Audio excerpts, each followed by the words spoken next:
On Wednesday afternoon, the National Weather Service's Weather Prediction Center issued a forecast discussion carrying a phrase that tends to catch attention fast among meteorologists. Heavy rain and flash flooding threaten stretching from the Midwest through the Ohio Valley, sweeping eastward toward the mid-Atlantic coast within just 24 hours, while a separate corridor of severe storms builds across the Mississippi Valley the very same evening. Behind that entire line of storms sits something almost every forecaster in the country has been quietly tracking for days. A genuine, measurable temperature crash, arriving right behind the rain, ready to knock the bottom out of what has otherwise been one of the hottest summers on record across huge portions of the United States.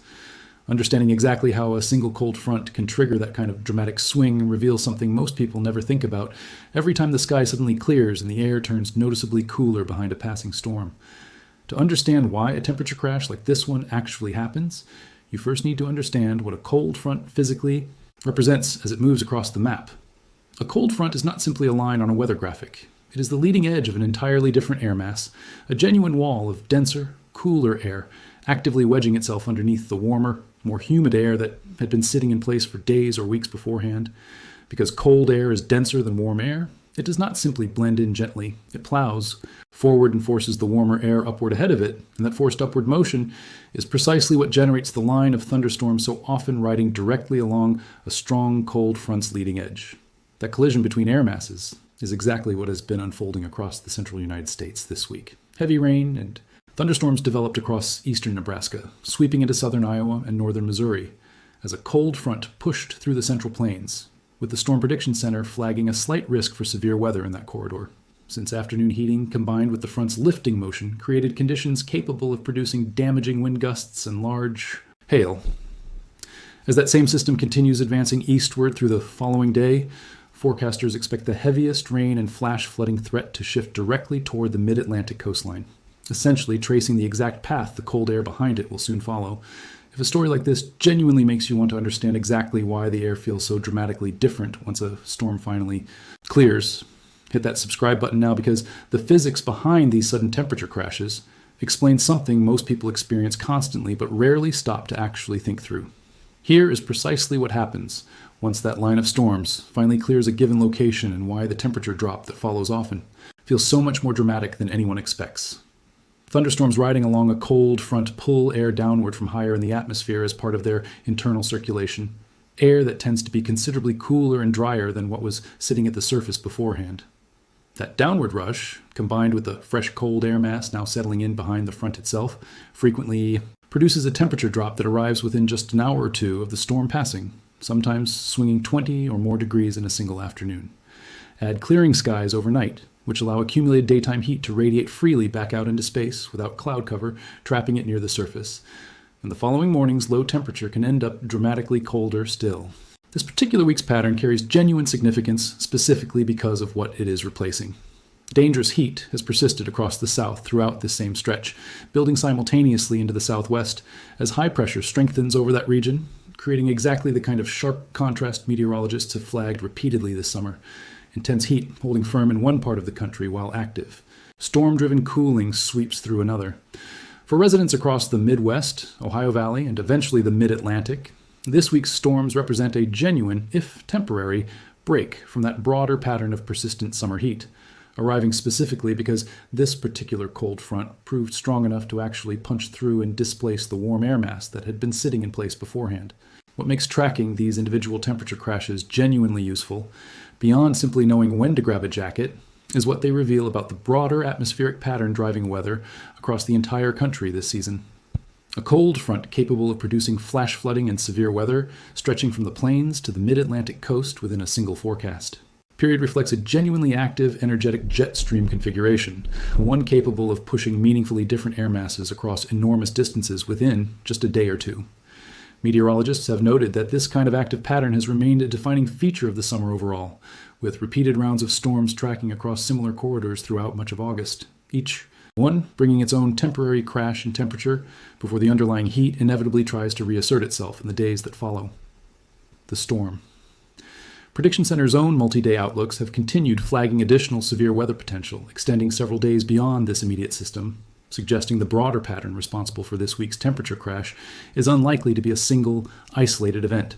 That push and pull between lingering summer heat and increasingly assertive cold fronts becomes particularly noticeable as the calendar edges deeper into late August, a period when the sun's angle has already begun its gradual seasonal decline, even as afternoon temperatures can still feel firmly locked in summer.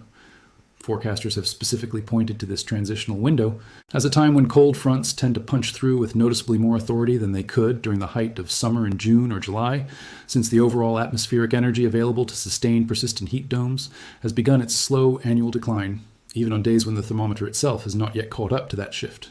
The practical stakes tied to these sudden temperature swings extend well beyond simple day-to-day comfort. Farmers across the affected corridor watch these fronts closely, since a sharp temperature crash arriving alongside heavy rainfall can meaningfully affect crops still maturing in fields throughout the Midwest and Ohio Valley during this critical stretch of the E. Growing season. Emergency planners track the flash flooding risk that so often accompanies these fronts with particular urgency, since the same intense rainfall responsible for triggering the temperature crash behind it can overwhelm drainage systems and low-lying areas within a matter of hours, especially when ground has already been saturated by earlier rounds of storms, tracking through the same general region. Utility companies also monitor these transitions closely, since a rapid swing away from air conditioning, heavy demand can create its own brief strain on regional power grids, particularly when the shift happens faster than typical seasonal load forecasting models were originally built to anticipate. Meteorologists have also emphasized that these individual cold fronts rarely operate in true isolation from the broader seasonal pattern unfolding around them. Even as this particular system pushes temperatures down across a wide swath of the country, forecasters continue watching for the heat currently anchored across the south and southwest to eventually reassert itself once the front finally clears the region and high pressure rebuilds behind it. That kind of back and forth, cold fronts delivering genuine but temporary relief before warmer air inevitably returns, has become something of a defining rhythm for this particular stretch of the American summer, repeating itself across the calendar with enough regularity that meteorologists have started treating it as this season's signature pattern rather than a series of isolated, unconnected weather events. Southern Arizona has been specifically flagged within this same forecast window for its own separate flash flooding risk, a reminder that dangerous heat and flash flood danger are not mutually exclusive conditions, since intense desert thunderstorms can still trigger sudden, localized flooding, even while broader regional temperatures remain firmly locked in dangerous heat territory.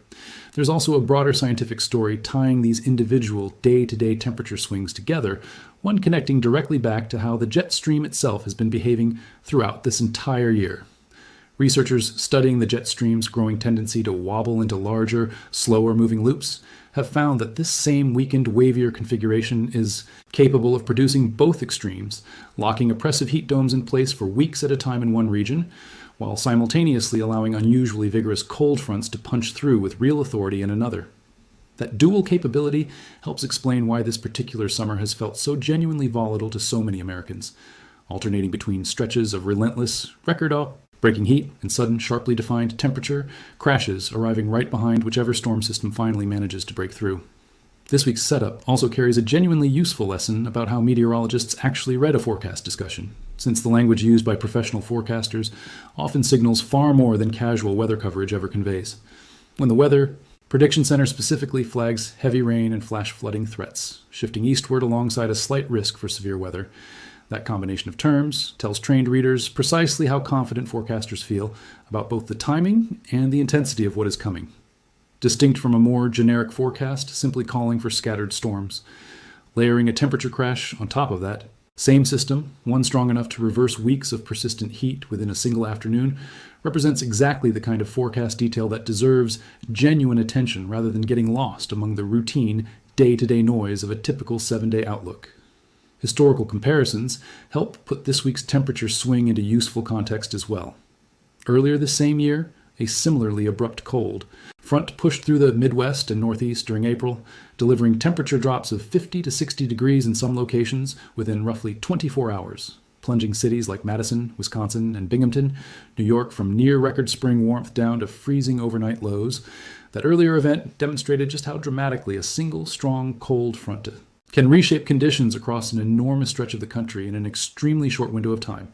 A pattern this week's system appears poised to echo on a somewhat smaller scale, given how firmly entrenched the preceding summer heat has been across the affected regions. For residents watching this week's forecast unfold, the practical takeaway remains straightforward even amid all the underlying atmospheric complexity. A genuine temperature crash is heading toward a wide stretch of the country, riding directly behind a corridor of heavy rain and potentially severe thunderstorms currently tracking from the plains toward the east coast. Whatever heat has built up in a given location over the preceding days is likely to break sharply once this front finally clears, even if that relief ultimately proves temporary once the broader summer pattern eventually reasserts itself in the days that follow. Meteorologists generally recommend treating any forecast this specific about timing and severity as a genuine planning tool rather than background noise, since a front capable of delivering both flash flooding and a dramatic temperature swing within the same 48-hour window carries real, practical implications for anyone with outdoor plans, travel scheduled through the affected corridor, or agricultural work tied closely to the coming days. If this story changed the way you think about the cold front sweeping through your own part of the country this week, make sure you like this video and subscribe, because we cover the everyday atmospheric mechanics shaping the weather outside your window that most forecasts never fully explain. A temperature crash like this one is not simply good luck or bad timing. It is the direct physical result of two enormous air masses colliding somewhere over the middle of the country. And understanding that collision helps explain why the weather map can look so dramatically different from one single day to the next, sometimes within the very same 48-hour stretch. Stay alert, stay informed, and I will see you in the next one.